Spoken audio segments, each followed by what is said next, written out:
लोग कह रहे हैं कि अरे रणवीर तो दिखे ही नहीं। स्टार्ट आपसे ही हुआ कि टिकट प्राइस गिराओ लोग आएंगे। टिकट प्राइस तो गिरी नहीं है। पैसा तो है हमारे पास। हाँ, आप लेने वाले बनो, हम देने को तैयार हैं। डरपोक कहाँ जाओ, ब्लास्ट करो जाके, इंडिया में तबाही मचा दो। कोई दुश्मनी हो गई होगी पाकिस्तान में किसी से तो मुझे मार रहे हैं, लेकिन जब वो वीडियो कॉल पे ऐसे, तो शर्म आनी चाहिए। हिंदू हो गए, हिंदुओं के बारे में ऐसी बात कर रहे हो चंद पैसों के लिए। रणवीर सिंह का फर्स्ट सीन देखो, जब वो गन उठा के और कि भाई तुम इस फिल्म के अंदर कहीं झाड़ू लगाते दिखोगे, कहीं जूस बनाते दिखोगे। आदित्य धर और रणवीर सिंह दोनों ने फिल्म खत्म करने के लिए अपने खुद के पैसे डाले। मुझे ऐसा लगता नहीं है कि ऐसा हुआ होगा। तो उसमें रहते हैं, बूढ़े भर का जोर लगा दो और बिगाड़ लो जो बिगाड़ सकते। अर्जुन रामपाल ऐसे दांत वांत और ऐसे गंदा चेहरा कर रखा है, लड़कियां को अभी भी पता नहीं। हिंदू बहुत ही डरपोक कौन है, ये लाइन से फिर वो लाइन, भारत माता की जय। ये दोनों डायलॉग्स में पूरा धुरंधर 1 और धुरंधर 2 की पूरी जर्नी शामिल हो जाती है। और ये दोनों डायलॉग्स बोलने वाले कलाकार आज हमारे साथ बैठे हैं टली चक्कर पर। आपको जहूर मिस्त्री बोलूं कि विवेक सिन्हा बोल दूं? अभी दोनों नाम चल रहे हैं मार्केट में। मैं जब भी विवेक बोल रहा हूं मुझे पॉज करना पड़ रहा है क्योंकि जहूर ही निकल रहा है जबान जहूर से। मिस्त्री निकल ये रहा है। कैरेक्टर का छाप है। बिल्कुल बिल्कुल। मतलब कि ऐसा कैरेक्टर कि आपने आपका acting, writing, direction, positioning, cinematography, जो सब कुछ एक तालमेल होके एक प्रोडक्ट निकलता है ना, वो चीज। और सब आपका नहीं, हर कैरेक्टर। हाँ, ये बिल्कुल वैसे ही निकल कर आया है एकदम। तो लोग अभी सड़क पे बहुत सारे मिल जा रहे हैं कि जो मुझे जहूर मिस्त्री बोल दे रहे हैं, कुछ विवेक सिन्हा बोल दे रहे हैं, तो मिक्स चल रहा है दोनों का नाम अभी। आपका ये मैं स्टार्ट करने वाला हूँ एक पता नहीं आपने इसके पहले सुना है कि नहीं, लेकिन मैं धुरंधर का एक कंपैरिजन या एक पैरेलल ड्रॉ कर रहा हूँ मैं शोले फिल्म से। और उसका रीजन ये है कि शोले फिल्म ऑब्वियसली दोनों अपने टाइम के एपिक ब्लॉकबस्टर्स, पूरा एक ऐसे ब्लॉकबस्टर है, उन्होंने इंडस्ट्री का रुख ही मोड़ दिया। लेकिन सबसे जरूरी बात क्या है ना, शोले में भी हर छोटा सा छोटा कैरेक्टर सबको याद है। धुरंधर में भी छोटे से लेकर बड़े कैरेक्टर तक सबको याद है। बिल्कुल। बट व्हाट इज इट, किस तरह से जब आप वो रोल प्ले कर रहे थे तब आपने भी सोचा कि रिलीज होने के बाद ये सब होने वाला है? देखिए, मतलब जब फिल्म बन रही होती है तब तो शायद एक डायरेक्टर है फिल्म का, जिसको पता है कि वो क्या बनाने वाला है, क्योंकि विजन उनका है। उनको पता है उनके सीन कैसे कैसे हैं, क्या क्या सीक्वेंस ले रहे हैं, कैसे कैसे क्या क्या चीजें उसके फिल्म के अंदर, पूरी फिल्म के अंदर है, उनकी जर्नी क्या है। तो वो तो बहुत कॉन्फिडेंट है। एक्टर को नहीं पता कि हम क्या करने वाले हैं और क्या होने वाला है। और ऐसे समय में ऐसी फिल्म का आना, मार्केट में ऐसी चीजें चल रही हैं अजीब अजीब तरीके से, लोग प्रोपेगेंडा बोल रहे हैं, पता नहीं क्या क्या बोल रहे हैं। तो ऐसे माहौल के अंदर ऐसी फिल्म को लेके आना अपने आप में चैलेंज है कि पता नहीं लोग नाकार ना दे फिल्म को, है ना, कि लोग देखने ना जाएं फिल्म को। तो वो एकदम डायरेक्टर की सोच है, उन्होंने इतना सोचा, उनको पता था कि ये फिल्म जब मार्केट में आएगी तो धुआं उठा देगी, तो ऐसी फिल्म उन्होंने बना दी। तो एक्टर को तो शूटिंग के टाइम पे शायद फील तो होता है कि हम एक अच्छी फिल्म, अच्छे सिनेमा बना रहे हैं, लेकिन ऐसा सिनेमा बन के निकल के आएगा बाहर, जो डायरेक्टर को पता है कि मैं क्या देने वाला हूँ, वो क्या कमाल निकल के आया है भाई। मतलब चेंज कर दिया है, पूरा मार्केट ही बदल दिया सिनेमा की। क्या आपको लगता है आदित्य धर भी थोड़े से शॉक हुए होंगे? उनको अपने क्रिएटिविटी पे भरोसा था, लेकिन इम्पैक्ट इस तरह से होगा, उनको भी शॉक हुआ? मैं वही कह रहा हूँ, मतलब इतना सदा हुआ डायरेक्टर है ना, इतनी ईमानदारी से फिल्म बनाने वाला, और जो आदमी ईमानदारी से काम करता है ना भाई, वो मुझे नहीं लगता कि वो काम कभी बेकार होगा। इतनी ईमानदारी फिल्म के अंदर आप देखिए, ये ईमानदारी की परिभाषा है कि फिल्म मेकिंग की, फिल्म बनाना मकसद है, अच्छी फिल्म बनाना मकसद है। कोई पार्शलिटी नहीं है कि इसको और उसको कहाँ रखना है, कहाँ नहीं रखना है, कुछ नहीं भाई। ये इतिहास है, मेरे लिए भी इतिहास है और सबके लिए इतिहास है ये, कि एक मेरे जैसे एक्टर को, जिसका जो कैरेक्टर है उसके अंदर बहुत ज्यादा बड़ा नहीं है, बहुत ज्यादा छोटा नहीं है, ऐसे कैरेक्टर को 15 सेकंड ट्रेलर में दे देना, इतिहास में हुआ ही नहीं आज तक। मतलब हम तो जब ट्रेलर लॉन्च होता है तो देखते हैं ऐसे हिला, ऐसे चला चला के कि भाई ये रहा मैं, जो साइड से मेरा फेस दिख रहा है, मेरा सीन है, ये डाल दिया भाई, बहुत कमाल की बात है। ऑब्वियसली, मतलब इतना सा अगर छोटा सा सेकंडों का सीन भी ट्रेलर में आपको दिख जाता है तो आप बड़े खुश होते हो। जैसे पीके का ट्रेलर आया था तो मैं उसमें हल्का सा दिखा था, मैंने कहा भाई ट्रेलर में रखा, बहुत बड़ी बात। यहाँ तो ट्रेलर खोला है तो भाई ऐसा हो गया, मैंने कहा अरे बाबा कमाल की बात है, मतलब इतिहास है। मतलब सोचते भी नहीं है लोग सोचते हैं कि फिल्म का ट्रेलर ऑन करेंगे तो स्टार निकल के आएगा पहला, लेकिन पहला कौन निकल के आ रहा है? विवेक सिन्हा।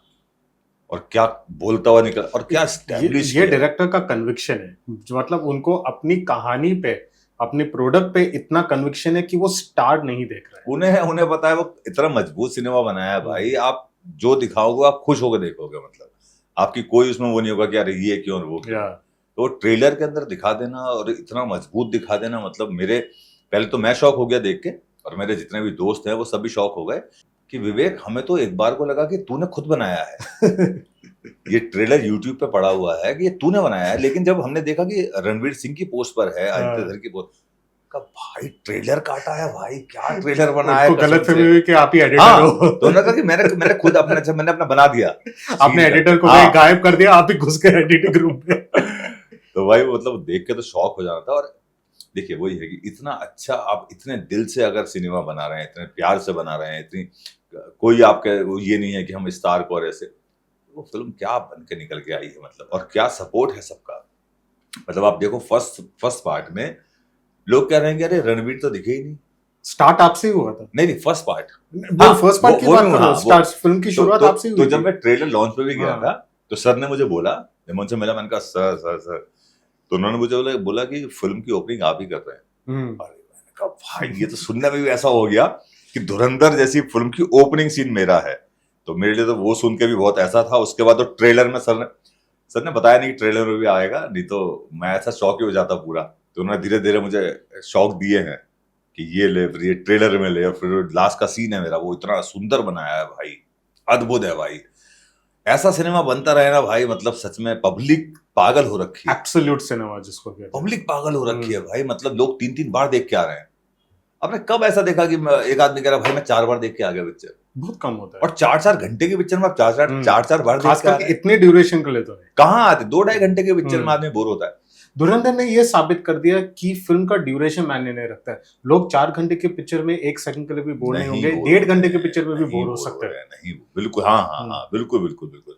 और सिनेमा बनाने का तरीका है, क्या गाने आपने सेट करे हैं सब जगह सिचुएशन के हिसाब से, कोई आपने नया गाना नहीं, सब आपने उठा के रीमिक्स तक नहीं किया, कुछ नहीं भाई, क्योंकि रीमिक्स पे लोग उनका क्या कहते हैं, they just don't like it, they don't like it। हाँ, तो कितना अच्छी तरीके से, मतलब आपको हर सिचुएशन में गाना आता है आपका, तो अरे भाई क्या गाना लगा दिया। मतलब ये जो उन्होंने, जो आपने गाने की बात कर रहे हो आप, ये इसके पहले हिंदी साउथ इंडियन सिनेमा में ये कभी हुआ नहीं है कि एक्शन सीन्स पे रेट्रो गाने यूज हो रहे थे हूबहू उसी तरह, ये कभी हुआ नहीं। और क्या निकल के आ रहा है ना, एकदम दिखने में मजा आ रहा है। इनफैक्ट हॉलीवुड में सबसे पहले ये हुआ था जब क्वेंटिन टैरेंटिनो वो कर रहे थे, ये क्वेंटिन टैरेंटिनो ने ये शुरुआत की थी, और अभी आदित्य ने ये सिलसिला बिल्कुल भाई, वो वही है कि इतना बढ़िया तरीके से चीजें लेके चले हैं, तो इतना कमाल की आपको फिल्म मिली है देखने के लिए।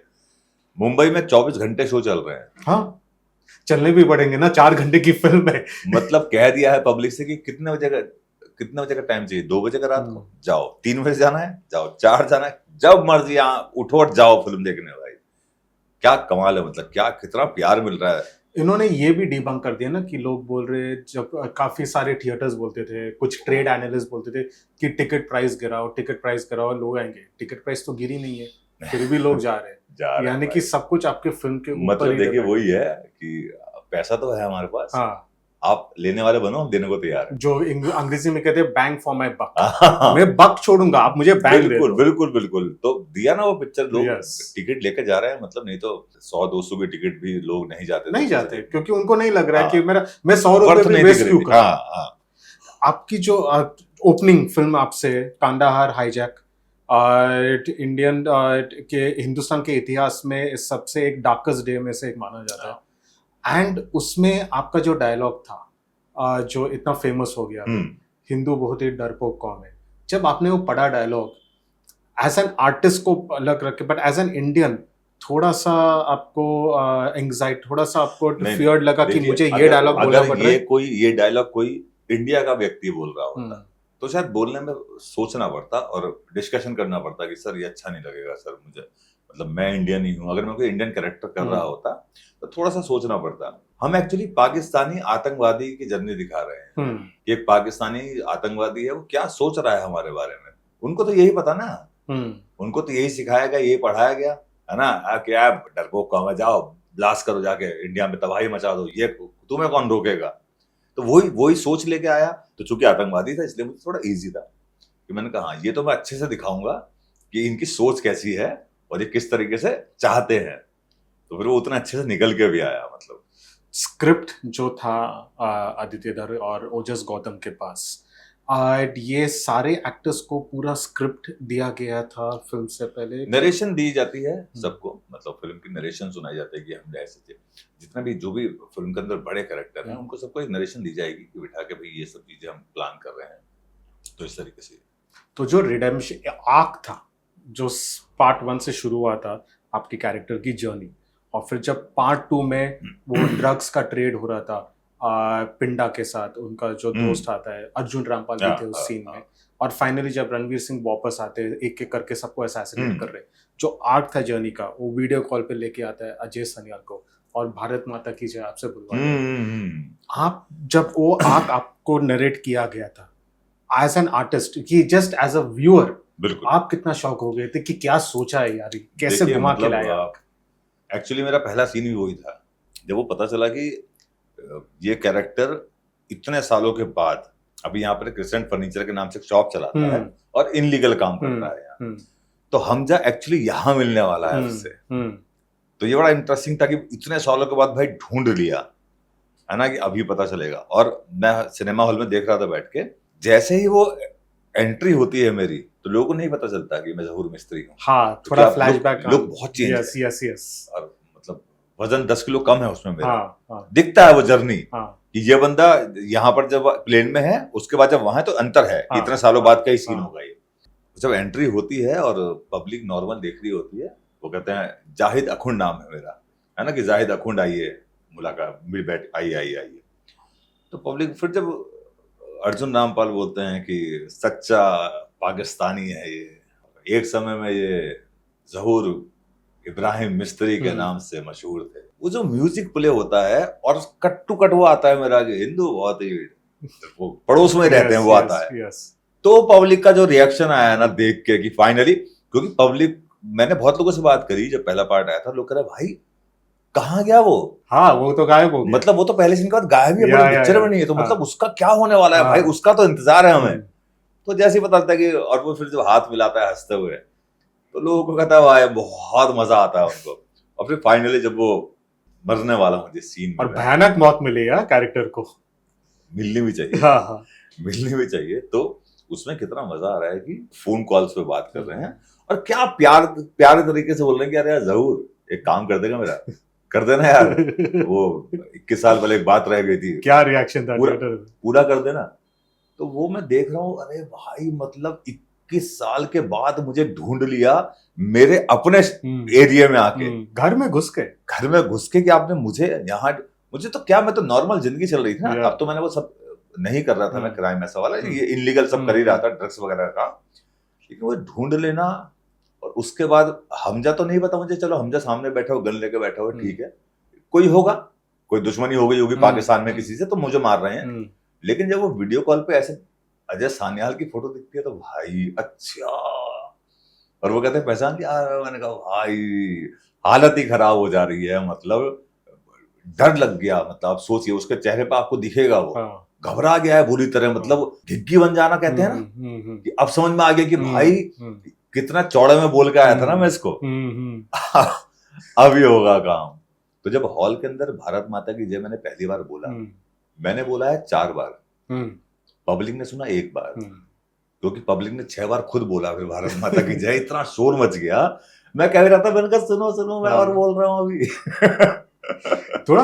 थोड़ा उस वक्त डर के कहेंगे उसको, या रिजर्वेशन था कि किसी को समझना नहीं चाहिए, मुझे किसी को पता नहीं चलना चाहिए कि मैं यहाँ पे बैठा, क्योंकि क्या है ना, हिंदुस्तानी ऑडियंस बड़ा इमोशनल है। एक टाइम था कि रंजीत ने खुद बोला, रंजीत प्रेम चोपड़ा कहते थे कि अगर वो लोग इस साइड से चल रहे थे तो लोग अपनी बहू बेटे को बोलते थे उस साइड से चलो। तो आपको डर लगा कि किसी को पता ना चले कि मैं वही हूँ, ये लोग भौंकला जाएंगे मुझ पे।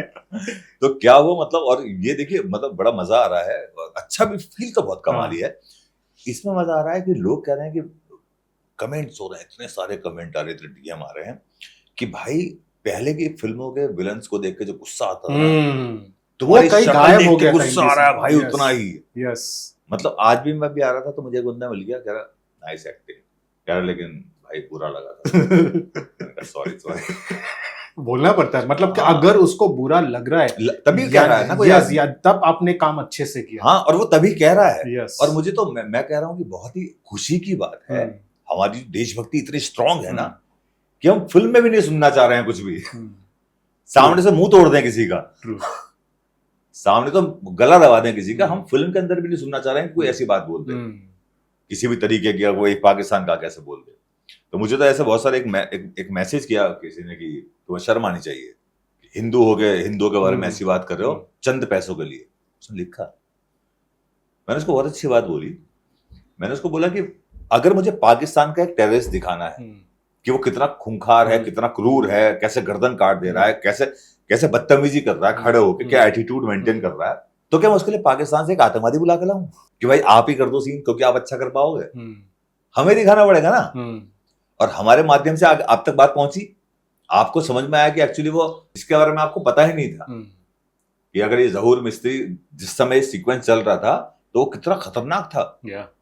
मतलब उसने एक किसी की गर्दन काट दी वो, और वो तो ऐसे करके ब्लास्ट करेगा, सबको मार देगा, खुद भी मर जाएगा, अपनी जिंदगी की तो परवाह थी नहीं। उसके बारे में फिल्मों से आपको पता चल रहा है कि भाई इतना प्रेशर था इंडिया के ऊपर उन दिनों। सान्याल साहब कितने टेंशन में बाहर खड़े होकर बात करेंगे, मुझे थोड़ा समय और मिल जाता तो मैं शायद इनको भी नहीं जाने देता, जो 3 आतंकवादी छोड़े। कितना प्रेशर लेके सोचिए आपकी कि आतंकवादी पकड़ लिया गए हैं, उसके बाद उनको छोड़ना पड़ जा रहा है आपको, और पैसे देने पड़ जा रहे हैं आपको, क्योंकि आपके देश के लोगों की जान खतरे में है प्लेन के अंदर। वो सबसे इम्पोर्टेंट, उनकी जान ज्यादा जरूरी है। फिर ठीक है, इनको तो फिर पकड़ लेंगे, मार भी देंगे, फिर आगे वहीं फोड़ देंगे जाके। तो भाई मतलब वाओ, अभी हर कोई इंडस्ट्री में इसको कॉपी करने की कोशिश करेगा कि हम एक्शन सीन में ऐसे ही गाने डाल दे। हमारी इंडस्ट्री की फितरत भी वही है, चलो ये चल जाए, अभी हम सब वही करेंगे। लेकिन मुझे लग रहा है अभी बहुत सारे क्रिएटिव डायरेक्टर हैं जो अभी सोच रहे हैं कि कुछ ऐसा वाला लेके आते हैं, इससे और बेहतर निकाल कर लाते हैं। विवेक भाई कह रहे हैं कि पूरी फिल्मों की रीशूट हो रही है धुरंधर। लोग इस तरह से ऐसा, लेकिन मुझे वही लग रहा है कि ठीक है, अभी धुरंधर ने एक स्पेस बना दिया अपना कि भाई ये स्पेस हमने दिया है, तो मुझे लग रहा है ठीक है, अभी लोग लग गए हैं, और अच्छी बात है ना, अच्छी बात है कि और बड़ा सिनेमा निकल कर आया अगली बार। लोगों को अपना गेम रेस करना पड़ रहा है। हाँ, मतलब कि अभी कोई और निकल गया कि हम और बैठे हैं अभी इधर। अच्छी बात है, मतलब मैं तो कह रहा हूँ इससे बड़ी फिल्म आ जाए मार्केट के अंदर। मतलब मार्केट में जितनी बड़ी बड़ी फिल्म आएगी उतना मतलब पब्लिक तक पहुंचेगी बात। सिनेमा हॉल खाली पड़े थे कुछ टाइम पहले, नहीं जाते थे लोग, अभी लोग ग्रुप बना बना के जा रहे हैं। मेरे पास एक मैसेज आया कि उसने कुछ 2700 की टिकट थी, कुछ मेरे ख्याल से 150 टिकट बुक करी है, पूरा एक बहुत बड़े ग्रुप बना के जा रहे हैं वो लोग। उसने मुझे भेजा स्क्रीनशॉट। ये पिकनिक का माहौल बन गया। हाँ भाई, मतलब कि धुरंधर जैसी फिल्म को देखना तो सबके एकदम ड्रीम है। लेकिन जो बड़ी फिल्म, क्योंकि फिल्म हर टाइप की फिल्म को एग्जिस्ट करने का एक स्पेस होना चाहिए। हाँ। जैसा आपने पीके की थी। हाँ। पीके ऑब्वियसली कास्ट के हिसाब से, डायरेक्टर के हिसाब से वो उसको बड़ा फिल्म माना जाता है बजट के हिसाब से, लेकिन स्केल के हिसाब से बड़ा नहीं। बहुत ही सिंपल सी कहानी है, ठीक है। जो इनफैक्ट पीके की कहानी मुझे बासु चैटर्जी और ऋषिकेश मुखर्जी की फिल्मों की कहानी याद दिलाती है। बिल्कुल। तो क्या अभी ऐसा माहौल बन गया कि ऑडियंस खुद ऐसी फिल्में थिएटर में नहीं देखना चाहेंगे, क्योंकि धुरंधर के बाद उनको एक आदत लगी कि मुझे यही स्केल चाहिए, मुझे यही पीक से देखिए अच्छी बात है, मतलब मैं कह रहा हूँ कि देखिए हर तरह की फिल्म की जगह है मार्केट में, लेकिन पब्लिक को सबसे ज्यादा मजा आ रहा है एक बिल्कुल ऐसी फिल्म के अंदर जिसके अंदर आपने सब कुछ दे दिया, जिसके अंदर आपने म्यूजिक दे दिया ऐसा, जिसके अंदर आपने इमोशंस दिखा दिए, जिसके अंदर आपने कैरेक्टर दिखा दिया ऐसे ऐसे कैरेक्टर, मतलब हर तरीके जर्नी है पूरी धुरंधर में। तो ये तो मतलब एक क्या बोलेंगे कि एक मिक्सचर है कि पब्लिक को दे दिया कि आपको कैसा पसंद है, कॉमेडी तो कॉमेडी भी कर रहे हैं पिक्चर के अंदर, कहीं ना कहीं फनी वनी मूवमेंट भी चल रहे हैं पिक्चर, आपको मजा भी आ रहा है, हंस भी रहे हो फिल्म के अंदर, तो पूरा मिक्सचर है भाई ये तो मतलब अब अच्छी बात है, ऐसे ही और सब लोग फिल्म में बन जाएं तो मजा आ जाए। तो फिर फॉर इंस्टेंस की अगर एक अच्छी सी छोटी सी कॉमेडी सी प्यारी सी फैमिली फिल्म है तो शायद फिर उनको सीधा ओटीटी में ही आना पड़ेगा। नहीं कॉमेडी फिल्म का भी मार्केट अच्छा है, बस वही है कि वो उतनी अच्छी तरीके से आ जाए।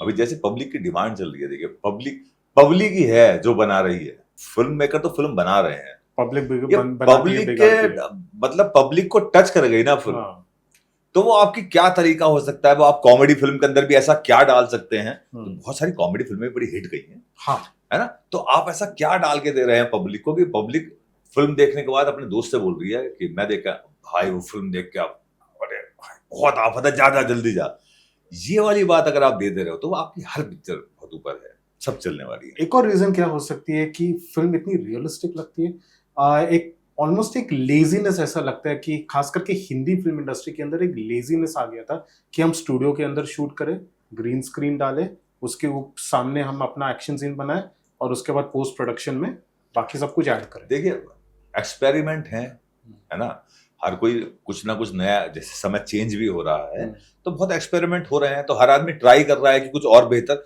खराब करने के लिए कोई बना नहीं रहा। हाँ, कोई ये नहीं चाह रहा कि मैं इतना पैसा लगा फिर खराब कर दूं, हर आदमी चाह रहा है कि कुछ नई तकनीक से, कुछ और तरीके से, वो लेजीनेस तो नहीं बोलेंगे उसे, लेकिन रियल एक्शन क्यों मैंने बोला, क्योंकि रियल एक्शन सीन्स शूट करने के लिए ज्यादा टाइम लगाना हाँ, पड़ता है, तो लगेगा। ज्यादा एफर्ट लगाना हाँ, पड़ता है।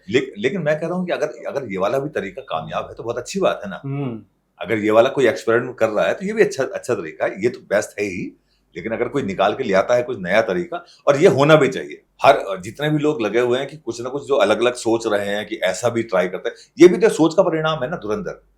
इनफैक्ट मुझे कहीं ना कहीं लगता है कि ये एक्शन लोगों को पुरानी एक्शन फिल्मों की याद, जो खास करके जो रणवीर और अक्षय खन्ना का फाइट था क्लाइमैक्स में, और फिर अगेन यहाँ पे जो रणवीर और अर्जुन रामपाल का जो फाइट था, ये सनी देओल की फिल्मों की याद दिलाती है कि वो मार धाड़, बच्चन साहब की, धर्मेंद्र की, वो मार धाड़ इतना रियल लगता था। हाँ बिल्कुल, मजा आता था वो सीक्वेंस देख के, तो यहाँ ऐसा लगता था कि हम थिएटर से निकल के हम भी 4 गुंडों को एनर्जी आ जाती थी, कभी कौन सा है बताओ, कौन बदतमीजी कर रहा है।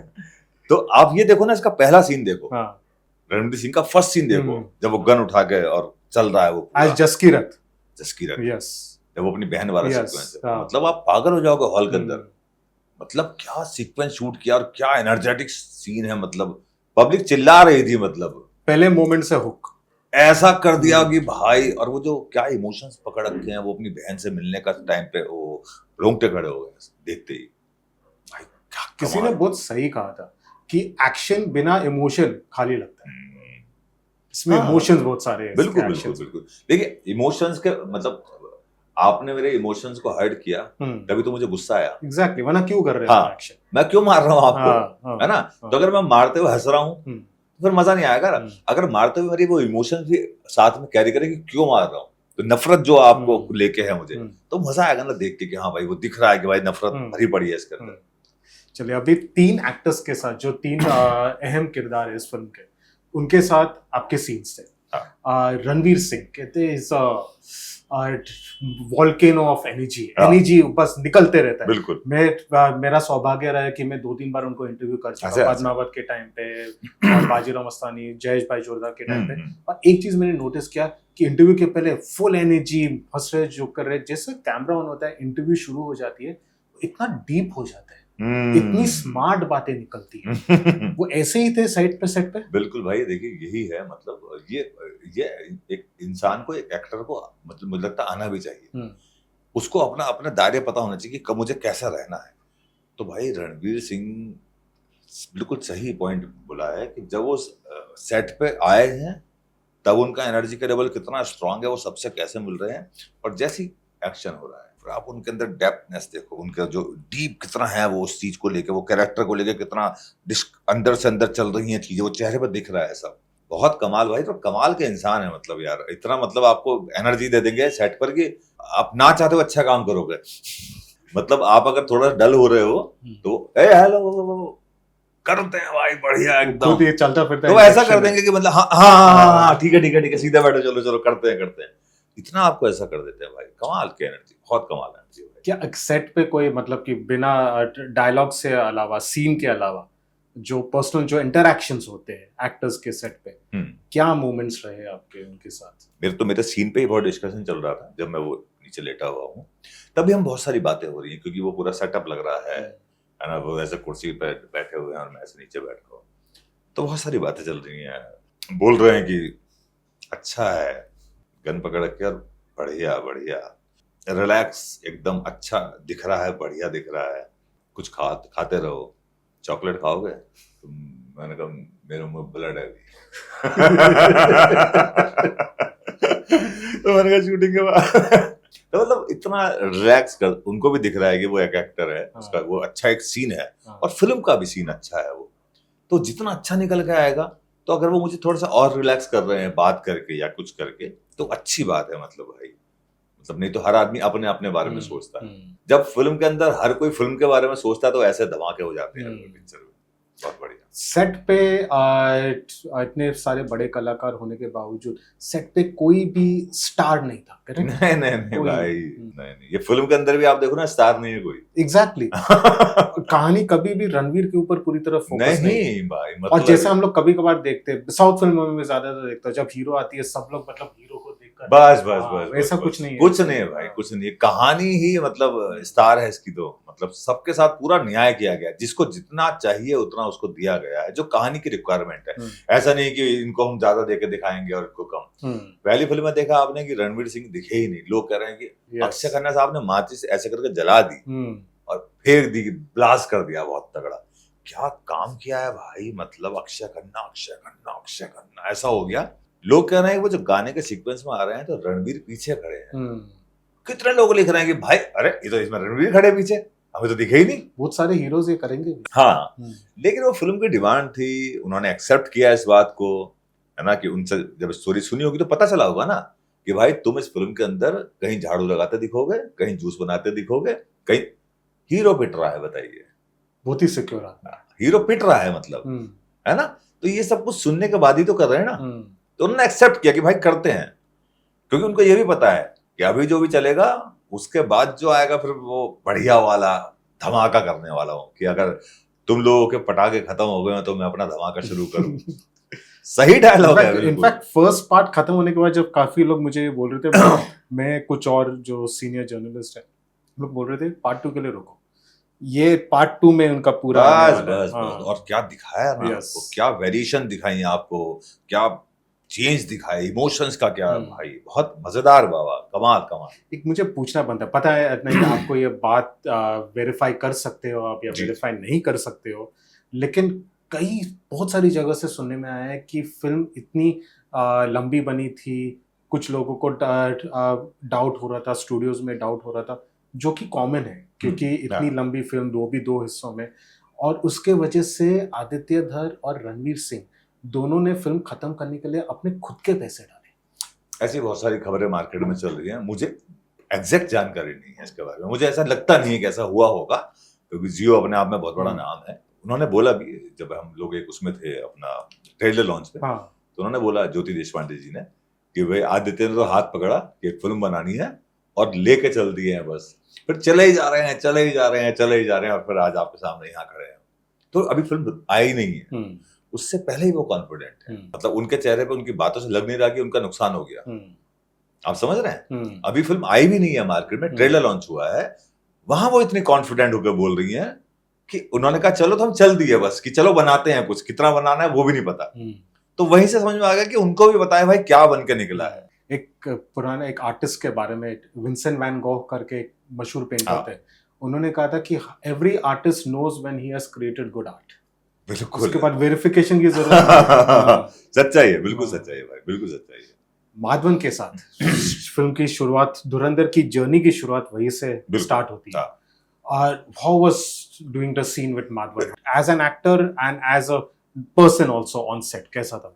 तो देखिए, माधवन सर का तो मैं बहुत पहले से फैन हूँ, मैं क्या सभी फैन हैं उनके, तो भाई क्या काम करते हैं वो, मेकअप उतार के एकदम टी शर्ट पहन के पहुंचते हैं, तो लगता है अभी वही है भाई। तो बहुत कमाल भाई, और ऐसी पर्सनैलिटी, ऐसा मेकअप, ऐसा गेटअप, और ऐसा ऑरा उस कैरेक्टर का, मतलब क्या ऑरा है ना, और क्या उन्होंने मेंटेन किया, उनके ऊपर जच रहा है वो कैरेक्टर, दिख रहा है कि एक्चुअल में है, और क्या उनकी तैयारी है उस सब चीजों के लिए, बोलने का तरीका वरीका सब ना भाई।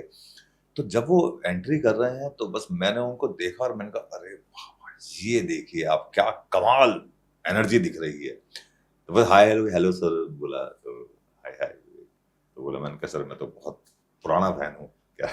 थैंक यू भाई, थैंक यू। फिर सीन को लेकर डिस्कशन शुरू हो गया कि यहाँ से ऐसे ऐसे वो आना है। उनका पहला डायलॉग है ज़हूर बंदूक की नोक पे बातचीत नहीं हो।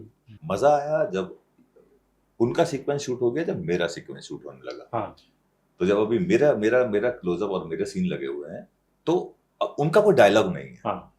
उसके बाद भी जो मैंने ये बोला है ना कि पड़ोस में रहते हैं, कूदे भर का जोर लगा दो और बिगाड़ लो जो बिगाड़ सकते। उन्होंने कहा कि विवेक मैं आता हूं कैमरे के साथ ताकि अरे मैंने कहा भाई मतलब डायलॉग भी नहीं है आपका, तो डायलॉग तो चलो कि डायलॉग देने के लिए आ रहे हो, और डायलॉग देने भी क्यों जाओगे। एग्जैक्टली, कोई भी दे देगा डायलॉग तो हमें। एग्जैक्टली। उन्होंने देखा कि नहीं वो सीन को बढ़िया करना है विवेक के साथ, उठ के आ गए और वहां खड़े हो गए। तो भाई मैंने कहा यार क्या मतलब, क्या पैशन है इतने सारे, मतलब क्या एक्टर, और भाई आप क्या अपने को एक्टर को ज्यादा कितना कंफर्टेबल फील करा देते हो आप।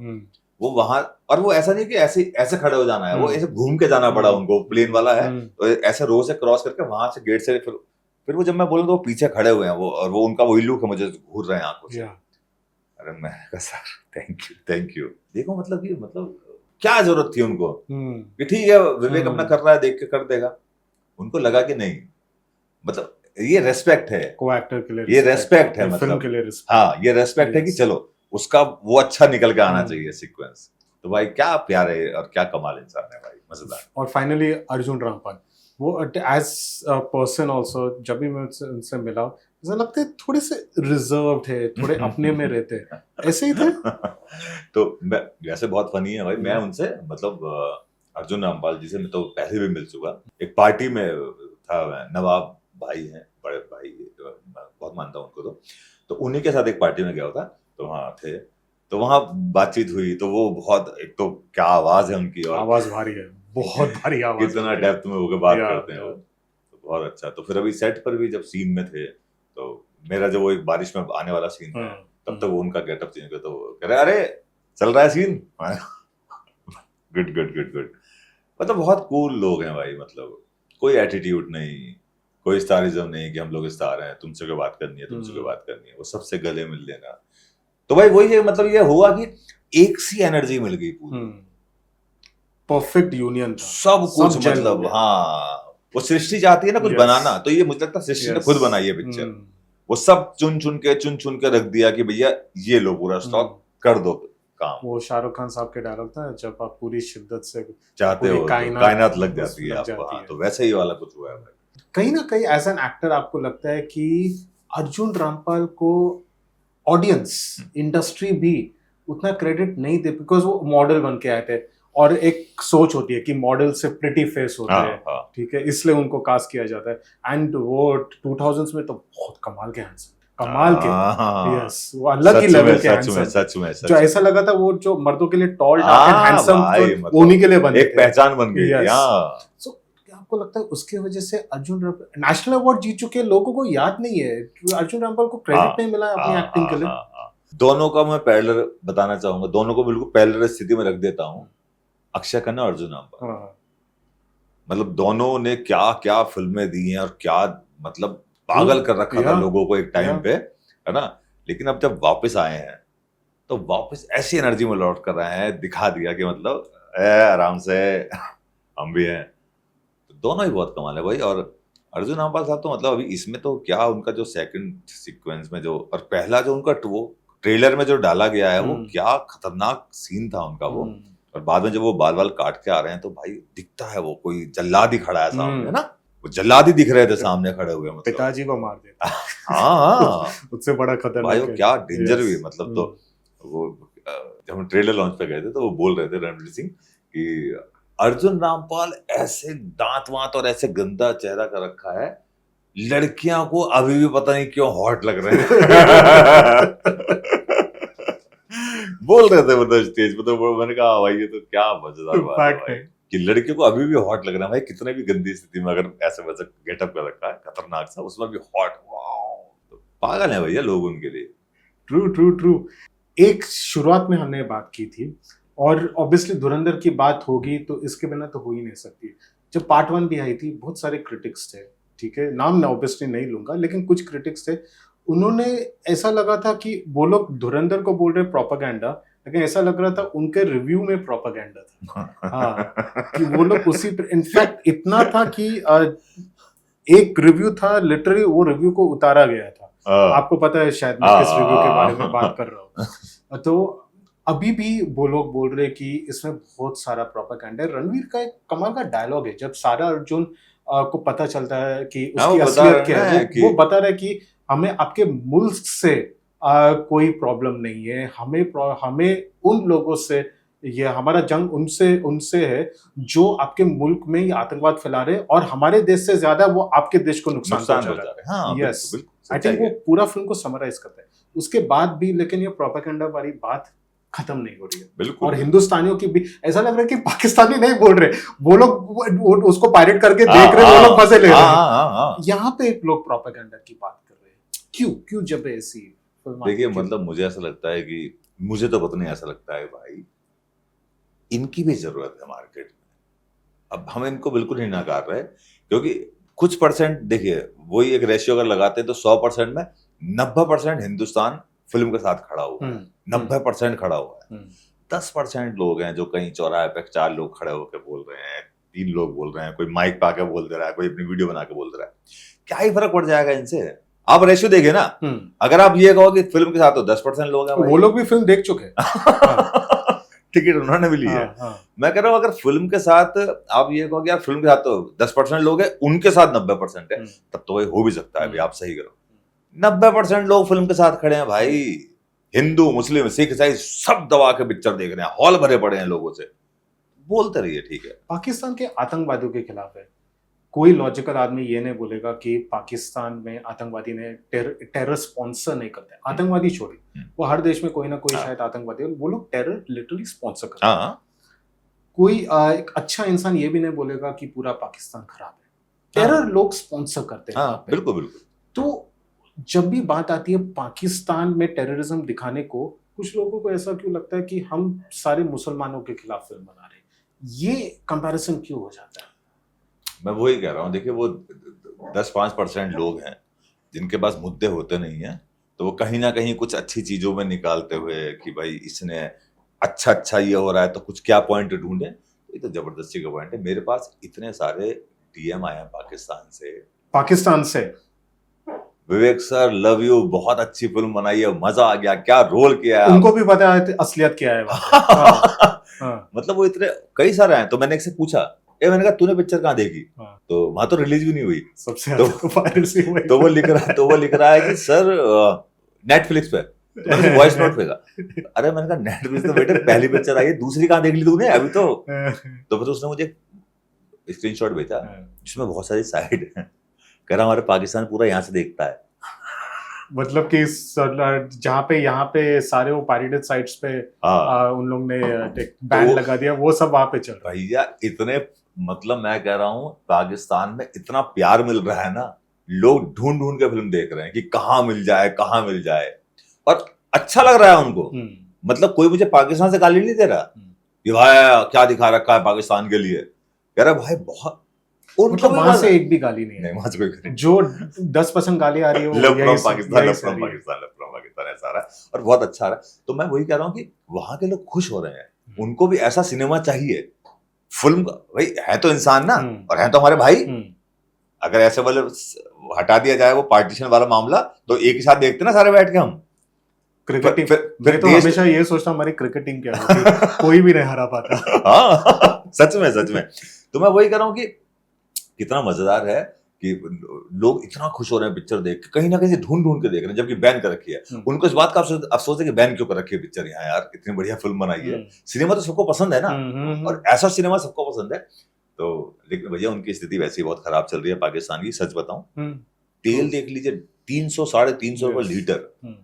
आम आदमी तो मतलब, मैं तो अभी एक दिन सोच ही रहा था, मैंने कहा 350 रुपए लीटर तेल में जो व्यक्ति डलवा रहा है वो कमाता कितना होगा पाकिस्तान में रहकर, जो वहां रिक्शा चला रहा है, जो वहां ऐसा कुछ भी काम कर रहा है, कितना संघर्ष कर रखा है वहां लोगों के लिए।